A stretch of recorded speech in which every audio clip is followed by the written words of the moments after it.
As you probably remember, when Trumpy Toon made his famous misogynistic comment that guaranteed him victory in the election against Hillary Clinton, Joe Biden said if he tried to do that woman around me, I'd surely defend her. And Trump said if Biden assaulted me, he'd go down crying. Nobody completed the sentence. I'll complete the sentence for you, Trumpy Toon. Thus giving her a chance to escape with her virtue. Now, Trump has pleaded ever since the election that Joe Biden didn't win, that he was assaulted by Joe Biden without going into it much more than has already been gone into it. I'll add that America escaped with our virtue thanks to Joe Biden, but just barely. And Trumpy Toon is back asking for more.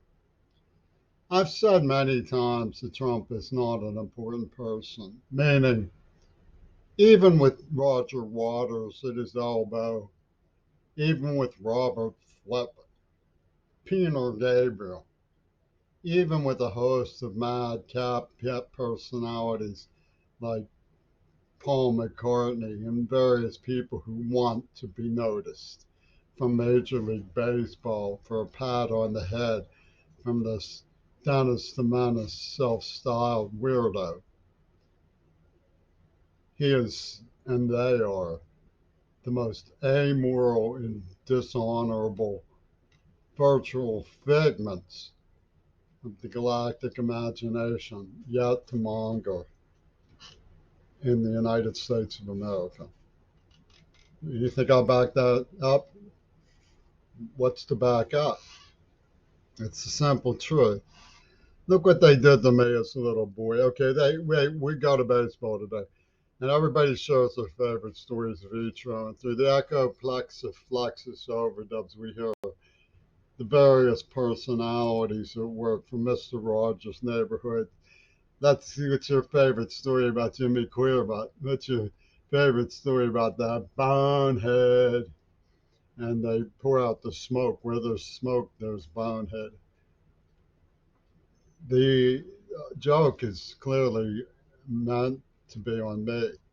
Everything you say turns around and goes back at you from the establishment. But what it indicates is a decrepit and crazed establishment.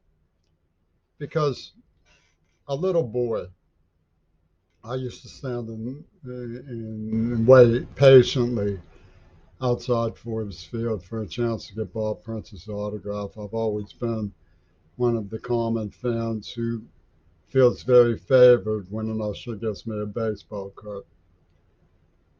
What for a little boy? No matter what birthright a child might have, being presented with national security documents, something a person only earns by responsibility. Now, Trumpy Toon got all this wiggle room by becoming president of the United States. But the bottom line is what all of this plays out to is a retrospective attempt by these incredible imposters to justify murdering JFK, and they're going to get hurt. People are going to figure out what they pulled. And it's not going to be something that they can talk their way out of when it comes to legal authority. Now, when you look at Mr. Rogers' Neighborhood, okay, the film The Matrix very carefully avoided telling the truth about present day Republican apparatus in representation of the Matrix. They made clear that the maldoers were, scary people, maldoers. But if they were going to be honest, they would have had an angelic voice like Mr. Rogers. Because when you look at the war game that they constructed, a block from his house, WQED, You have Miles Kirshner, pot billowing Israeli, ingratiated to Mel Gibson of Westmoreland. You have the binary opposing cathedral of Central Catholic with the Choral Brothers, a place of nuns. You have Christian Science outpost and a tiled apartment building all made of swastikas. They can hardly be called African symbols. All the tiles are swastikas next door to the Friends meeting house.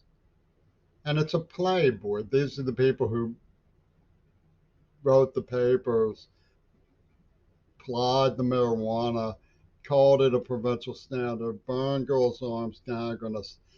And if I'm not right, that the issuance to Jimmy Crude was a genocide warrant, an extermination warrant issued by thugs and the wardens of the penitentiaries working with Wattenmaker and so on, and Hitler, Reagan. Then why would they have someone named Marcus calling me pigeonholed? I mean, it all fits together in a very notorious frame of subterfuge. And if you go back in time to look at the particular nuances of, you can construct a chronology of how they developed their thinking. Blaise Sanders and Henry Bergson both talked about the apparatus of cameras being like a human organism. Okay, so you have certain kinds of details that play out, but even when you get into cinema, you have to remember that the Ouspensky crowd, the ecclesiastics of Hollywood, didn't like to be called entertainment.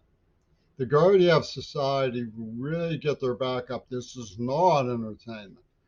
Well, what is some Weedle playing his guitar and singing hypno heavy metal from England, if not entertainment? It's something heavy. The Gurdjieff people get really, they tap their ears and say, you know what we're saying, don't you? I think you know what we're saying. So this is the sort of storyline these vultures mongered up and put together.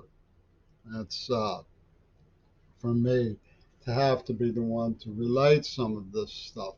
But if you hold on a second, I'll get some of my notes from today and continue with this session and the so-called fantasies of the dreamer against the written nature of reality, which reminds me, when even at their worst, when I thought they were when they talked about the nature of reality, I thought that they meant, you know, um,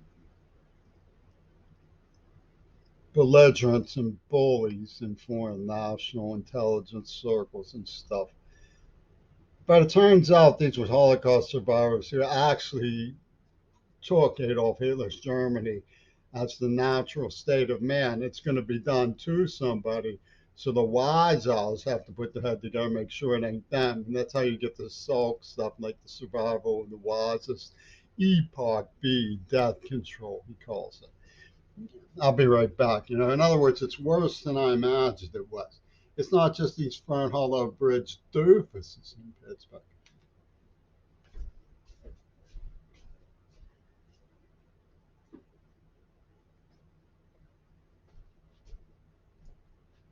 So when you see them, you know, putting together their explanation and storyline, they mean something very serious by what they've done. You gritting their teeth and kicking our grandmothers out. It's not a pretty thing to do. And then they just lie, you know. But they don't so much lie as they talk. They vert from discussing it openly and directly, figuring other people will also avert from and discuss and refuse to discuss it. And they have an ideal that isn't some kid who they battered and washed out, who they've been reduced to bragging about falsifying my motives. That's what they brag about. Well, they misuse baseball for a Pinkerton war game, but they are saintly people with Mr. Rogers who believe in very deeply that the good kind get an air conditioner and a Christian wife.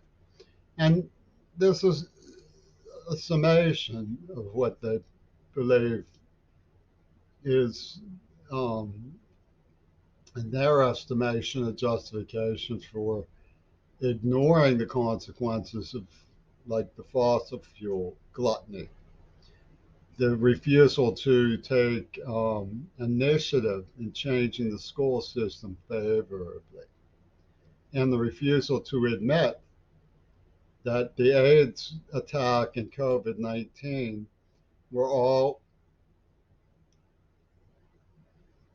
actions from people who believe that the baseball stadium is a holy statement about the game for skilled intelligence to rise ahead, and for half the lucky ones to get the bobblehead, and the other half, well, too bad, they're out of luck.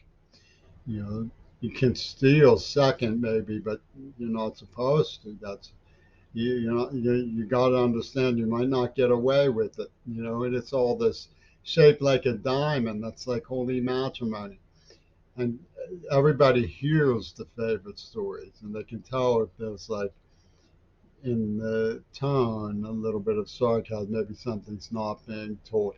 Behind the scenes, you have Oliver Stone laughing at all of the corruption that's going on in town. And telling a movie that's sort of a hackneyed, semi-truthful representation of corruption in baseball as a form of blackmail. Blackmail, and what they want is to present the best blackmail imaginable, which is the blackmail of destroying everything we built if you tell them that. So, Trumpington, your luck is out. I got the message, and I've told everybody, and we're going to discuss openly the reality of your criminal insanity. So you can depend on it.